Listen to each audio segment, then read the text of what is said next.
আমরা 2026-এর প্রশ্নপত্র নিয়ে আলোচনা করব। 2026-এর গণিত প্রশ্নপত্র। গণিত প্রশ্নপত্র যদি আমরা দেখি তাহলে আমাদের একের দাগে যে প্রশ্ন তার উত্তর হচ্ছে 10%।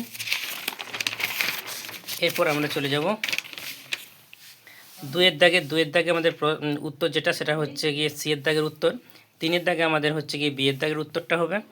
আর চারের দাগে আমাদের যেটা সেটা হচ্ছে গিয়ে সি এর দাগের উত্তরটা হবে। এবং পাঁচের দাগের উত্তর যেটা সেটা আমাদের হচ্ছে গিয়ে বি এর দাগে হবে। আর ছয়ের দাগে যে উত্তর সেটা হচ্ছে আমাদের 168 ডিগ্রি অর্থাৎ ডি এর দাগটা হবে। এবং যদি আমরা দুয়ের দাগের দেখি তাহলে এটা হচ্ছে গিয়ে 12.5% বা 12.2%। আর হচ্ছে গিয়ে তিনের দাগে -√3 -√5। তারপরে দুয়ের দাগে তিনের দাগে হচ্ছে সমান্তরাল এবং চারের দাগে হচ্ছে 1 হবে। পাঁচের দাগে হবে কত না 27 আর হচ্ছে গিয়ে ছয়ের দাগে হবে 10। এরপর তিনের দাগে আমাদের হচ্ছে সত্য, প্রথমেরটা, দ্বিতীয়টা হবে সত্য, দ্বিতীয়টা কিন্তু মিথ্যা হবে, এটা ভুল লেখা, যেটা হবে মিথ্যা। এবং তৃতীয়টাও আমাদের মিথ্যা হবে। এবং হচ্ছে গিয়ে চতুর্থটা আমাদের সত্য হবে। তারপরটা হচ্ছে গিয়ে পাঁচেরটা আমাদের হচ্ছে সত্য হবে এবং এখানে হচ্ছে গিয়ে এটা হচ্ছে মিথ্যা হবে। এরপর যদি আমরা দেখি তাহলে আমরা হচ্ছে গিয়ে দেখতে পাচ্ছি যে দুয়ের দাগে যে প্রশ্নগুলি পড়েছে, দুয়ের দাগে আমাদের যে প্রশ্নগুলি পড়েছে 10টা প্রশ্ন পড়েছে। 10টা প্রশ্ন আমাদের করতে হবে।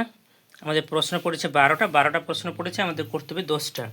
এবং হচ্ছে গিয়ে পাঁচের দাগে যে প্রশ্নগুলো আমরা দেখছি, পাঁচের দাগে আমাদের হচ্ছে গিয়ে দুটো প্রশ্ন পড়তে হবে। একটা হচ্ছে আমাদের হচ্ছে গিয়ে চক্রবৃদ্ধি সুদ থেকে দিয়েছে, আরেকটা আমাদের দিয়েছে মূলধন থেকে, যেটা হচ্ছে গিয়ে আমাদের হচ্ছে গিয়ে যৌথ ব্যবসা, যেটা হচ্ছে দিয়েছে।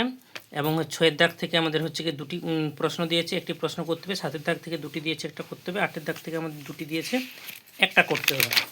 আর দিয়েছে কি নয়ের দাগ থেকে আমাদের যে প্রশ্নগুলি দিয়েছে এখানে হচ্ছে কি আমাদের 34-এর উপপাদ্য পড়েছে, যেটা হচ্ছে 123 পৃষ্ঠাতে রয়েছে 34-এর উপপাদ্য। এবং 42-এর উপপাদ্য রয়েছে 215 পৃষ্ঠাতে। 10-এর দাগে দুটো আমাদের আছে, তার মধ্যে থেকে আমাদের একটা করতে হবে।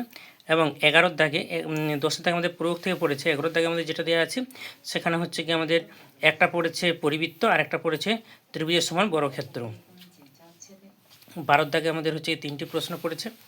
এরপর আমাদের হচ্ছে 13-এর দাগে প্রশ্ন পড়েছে। 13 দাগ আর 14 দাগ আমাদের হচ্ছে পরিমিতি আর ত্রিকোণমিতি থেকে দিয়েছে, পরিমিতি থেকে দিয়েছে। 13 দাগ আর 14 দাগ। 15 দাগে আমাদের হচ্ছে গিয়ে রাশিবিজ্ঞান থেকে দিয়েছে, 3টা প্রশ্ন দিয়েছে, আমাদের 2টি প্রশ্ন করতে হবে।